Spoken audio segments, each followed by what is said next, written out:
Tomahawk rammers are your best choice for compacting soil, gravel, or asphalt to create a solid and stable foundation for roads, sidewalks, trenches, retaining walls, and more. First, carefully open the packaging. Next, you'll need to raise the handles using a 10mm socket wrench. First, loosen the bolts, allowing the tamper's handles to be raised. Once the handles are positioned correctly, tighten the bolts securely. To fuel the engine, start by removing the dipstick and add SAE 10W30 motor oil.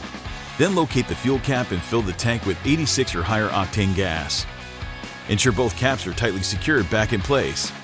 To start the tamper, close the choke, set the throttle to the middle position, and turn the engine switch to on. Pull the recoil starter until the engine starts, then open the choke. By carefully following these steps, you'll achieve the best performance from your Tomahawk rammer.